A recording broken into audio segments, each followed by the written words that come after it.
अस्सलाम वालेकुम जी, मेरा नाम उस्मान असलम है। मेरा ताल्लुक अलासिफ हार्डवेयर से है। मैं अलासिफ हार्डवेयर की मार्केटिंग को हेड कर रहा हूँ। आज हम एक आर्किटेक्ट के पास मौजूद हैं जो माशाल्लाह जिनका बहुत अच्छा नाम है पिंडी इस्लामाबाद में और पूरे पाकिस्तान में। तो आज हम उनसे थोड़ी सी गपशप करेंगे और आपसे उनकी मुलाकात भी करेंगे। अस्सलाम वालेकुम सर, कैसे हैं आप? खैरियत से हैं? वालेकुम अस्सलाम, मैं बिल्कुल ठीक हूँ। आप कैसे हैं? अल्हम्दुलिल्लाह। सर कुछ हमें बताएंगे सर आपकी आर्किटेक्चर की जर्नी कैसे शुरू हुई? कहाँ पर स्टडी की, कहाँ काम किया?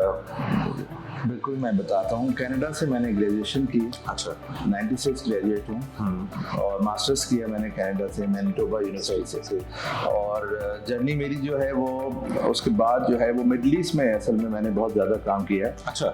और जो मेरी वजह शोहरत है वो यही है कि मैं मिडल ईस्ट में पैलेसेस पे बहुत ज़्यादा काम करने का मौका मिला। माशाल्लाह। सुल्तान काबूस पैलेस मस्कत, अच्छा। Abu Dhabi Sharia court, presidential palace Abu Dhabi, इस तरह से शारजाह और रासल खैमा और इस तरह के जितने इलाके हैं उनमें सेकंड होम्स अलैन में काफ़ी प्रोजेक्ट्स किए हैं। सही। इसके अलावा बाबुल शम्स रिजॉर्ट एक है, बहुत खूबसूरत रिजॉर्ट है दुबई से अलैन जाते हुए, मिड सहरा के बीच में है।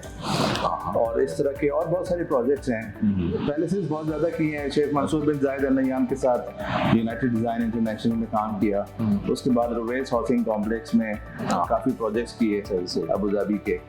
तो इस तरह से जर्नी शुरू होती है। पाकिस्तान आया। पाकिस्तान जो है वो मैं काफ़ी साल हो गए अब तो। खैर आई स्टार्टेड फ्रॉम सेंटोरस। ठीक। I was the principal architect. ठीक है। सरदार तनवीर साहब ने आर्किटेक्ट का इनॉग्रेशन किया था मेरे ऑफिस का और उनके साथ काफ़ी काम किया। उनका पैलेस किया रावला कोर्ट में। इस तरह से काफ़ी प्रोसेस करते रहे। दी एक्वेटिक मॉल हमारा एक सिग्नेचर प्रोजेक्ट है जो बिल्कुल काफ़ी बड़ा आप जानते होंगे। और इसके अलावा भी काफ़ी प्रोजेक्ट्स हैं अल्हम्दुलिल्लाह जो वजह शोहरत बनी। लाहौर में भी प्रोजेक्ट्स कर रहे हैं। कराची में काफ़ी हमने काम किया इनिशियली मेरा ऑफिस कराची में था इस्लामाबाद मूव होने से पहले। तो इस्लामाबाद आए हुए 7वां साल है अल्हम्दुलिल्लाह। ठीक है। तो काफ़ी लोग जाने लगे हैं यहाँ पे। बाहर की और यहाँ की जो मार्केट है और जो जहाँ पर जो क्लाइंट्स है जो बाहर के, क्या डिफरेंस क्या है? डिफरेंस ऐसा देखें जो काम है ना उसमें कोई डिफरेंस नहीं। कोई डिफरेंस नहीं। ठीक है। बिकॉज कि आपका जो कंसीव करने का अमल है, डिज़ाइन डेवलपमेंट का जो अमल है और इम्प्लीमेंटेशन का जो प्रोसेस है ऑल सेम। हाँ, क्लाइंट की मेंटालिटी का फ़र्क बहुत होता है, उसकी अवेयरनेस का बहुत फ़र्क होता है और क्लाइंट के एक्सपोजर का काफ़ी फ़र्क होता है। ये चीज़ें डिफरेंट हैं बिल्कुल से, वहाँ की और यहाँ की काफ़ी डिफरेंट है। बल्कि यहाँ आपको क्लाइंट को अवेयरनेस देनी पड़ती है। कुछ क्लाइंट्स को ये पता होता है कि हमने आर्किटेक्ट के पास गए हैं तो उससे हम क्या फ़ायदा उठा सकते हैं।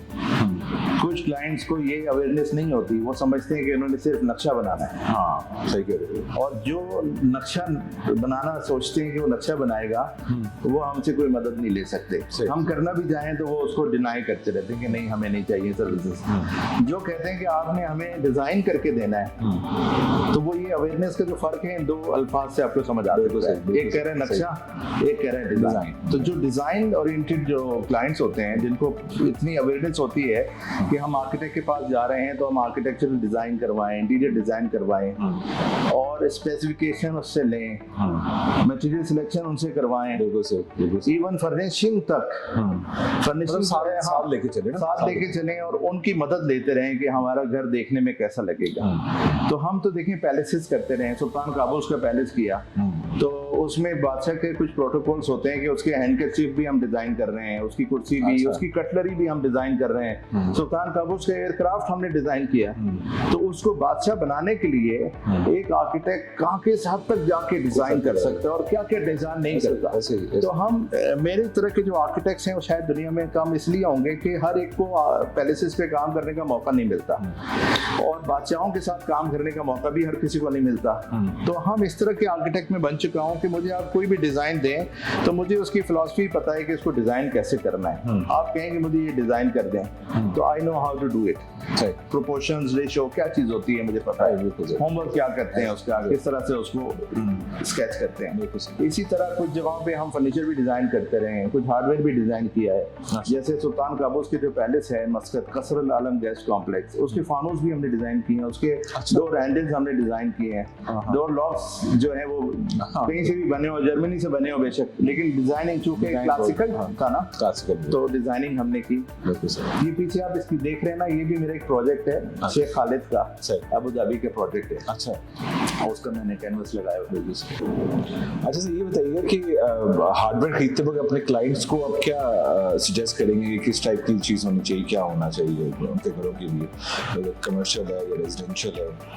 हार्डवेयर सिलेक्शन के लिए यूजुअली तो हम जाते हैं क्लाइंट के साथ, और अगर क्लाइंट कहते हैं कि हमें सिर्फ रिकमेंड कर दें, तो हम 2-4 वेंडर्स हैं जो टॉप ऑफ द लाइन वो रिकमेंड करते हैं हमको। और उसकी वजह ये होती है कि जो वेंडर्स हैं उनके प्रूवन ट्रैक रिकॉर्ड होते हैं, जो चीज़ वो बेच रहे हैं वो मियारी होती है और लॉन्ग लास्ट होती है, रोबस्ट टाइप की होती है, तो और जेन्युइन होती है। असल चीज़ है कि मार्केट में बहुत ज़्यादा तादाद में लोग हार्डवेयर बेच रहे हैं, तो उसमें हमारे जो क्लाइंट्स को हम इसलिए देखें, हमारे क्लाइंट के साथ एक ऐसी एफिलिएशन होती है कि प्रोजेक्ट हैंड ओवर होने के बाद भी 1 साल तक हम उनकी मेंटेनेंस कर रहे होते हैं, या अपने लोगों को भिजवा रहे होते हैं, भाई फलां चीज़ नहीं चल रही, ऐसी लगाई थी, ठीक करके आओ जाओ। तो उसमें क्या होता है कि फिर हार्डवेयर की शिकायतें अगर आएँ तो फिर हमें एम्बैरेसमेंट होती है। तो उस सिचुएशन से निकलने के लिए हम क्या करते हैं कि हम क्लाइंट को अवेयरनेस देते हैं कि भाई आप ब्रांडेड चीज़ों की तरफ जाएं, और वो प्रोडक्ट जो कि जिसकी प्रूवन ट्रैक रिकॉर्ड है मार्केट में कि वो अच्छा काम कर रहे हैं, उनको रिकमेंड करते हैं। आपका एक्सपीरियंस कैसा रहा अलासिफ के साथ? क्योंकि अभी रिसेंटली हमने दाऊदा साहब का भी घर की है, जी हार्डवेयर हाउस का की, और भी आपके साथ कई प्रोजेक्ट थी, उसके बारे में बताइए कुछ। अलासिफ के साथ हमारा एक्सपीरियंस बहुत अच्छा है, बहुत प्रॉम्प्ट होता है, और क्लाइंट को भी पसंद आती है। वैरायटी ऑफ प्रोडक्ट्स माशाल्लाह से, डिज़ाइन, वैरायटी ऑफ डिज़ाइन बहुत है, और अताउल्लाह खान साहब ने भी आप लोगों से परचेजिंग की है माशाल्लाह से। तो हम लोग तो अलासिफ को रिकमेंड करते हैं, काफ़ी टाइम से कर रहे हैं अल्हम्दुलिल्लाह, और कभी क्लाइंट की तरफ से कोई शिकायत नहीं आई। जैसे वो वॉलपेपर्स वगैरह भी पिछले दिनों हमारे एक प्रोजेक्ट है चकवाल में, उन्होंने भी कोई परचेजिंग वगैरह की है। तो हम लोग तो काफ़ी अर्से से अलासिफ को जानते हैं पर्सनली, तो रिकमेंड करते हैं अपने प्रोजेक्ट्स को। कमाल sir, thank you very much sir, आपने हमें टाइम दिया सर। आपका बहुत शुक्रिया sir, thank you sir. Thank you.